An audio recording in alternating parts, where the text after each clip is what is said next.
from a log cabin on the American frontier to the blood-soaked battlefields of a divided nation, one man would rise to change the course of history. His name was Abraham Lincoln. To many, he is the savior of the Union. To others, the great Emancipation, but to all, he is a symbol of courage, conviction, and sacrifice. Lincoln was born in 1809 in Kentucky, in a one-room log cabin. His family was poor, his childhood filled with hardship. When Abraham was just 9 years old, tragedy struck his mother, Nancy Hanks Lincoln, died of illness. Her death left a deep wound in the boy, one that would shape his compassion and resilience. His father remarried, and young Abraham grew close to his stepmother, who encouraged his love of reading. Books were scarce, but Lincoln devoured anything he could find: the Bible, Shakespeare, law, and history. With little formal schooling, he taught himself. Nights by the firelight, he read, dreamed, and imagined a life beyond the frontier. As he grew, Lincoln became known for his strength and humor. On the flatboats of the Mississippi River, he worked hard labor, learning firsthand the struggles of ordinary men. His honesty earned him the nickname Honest Abe.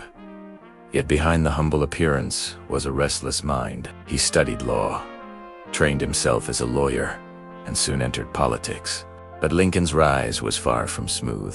He lost elections, suffered humiliations, and endured bouts of deep melancholy. Yet every setback sharpened his resolve. In Illinois, he made a name for himself as a skilled debater, a man whose words carried power. His debates with Stephen Douglas on the expansion of slavery electrified the nation. Lincoln argued that a house divided against itself could not stand. Slavery, he believed, threatened the very soul of the Republic. In 1860, to the shock of many, Abraham Lincoln, an unpolished lawyer from the frontier wars, elected the 16th President of the United States. His victory was a turning point. To Southern states, it was unacceptable. Even before he took office, secession had begun. South Carolina broke away, followed by others. The Union was unraveling, and Lincoln, inexperienced and untested, stood at the center of the storm. War came in 1861. Cannon fire at Fort Sumter marked the beginning of the American Civil War. The Union and Confederacy plunged into a brutal conflict that would last for years and claim more lives than any war in American history. Lincoln faced enormous challenges. His generals faltered, his cabinet was divided, and newspapers mocked him as weak and foolish. He bore the burden not only of military defeat, but also of a nation's despair. But Lincoln's strength was perseverance. He learned from failure. He replaced weak generals, found in Ulysses S. Grant, a man who shared his relentless drive, and began to master the art of leadership. In moments of doubt, Lincoln turned to humor, to storytelling, and to his deep sense of humanity. As the war raged, Lincoln realized the conflict was not only about preserving the Union, it was about defining its purpose. In 1863, he issued the Emancipation Proclamation, declaring enslaved people in Confederate states to be free. It was a bold move, transforming the Civil War into a struggle for liberty as well as unity. The proclamation gave new hope, and thousands of formerly enslaved people joined the Union cause. That same year, the war's bloodiest battle was fought at Gettysburg. Over 3 days, tens of thousands died. Months later, Lincoln stood on that battlefield and gave a speech of only 272 words.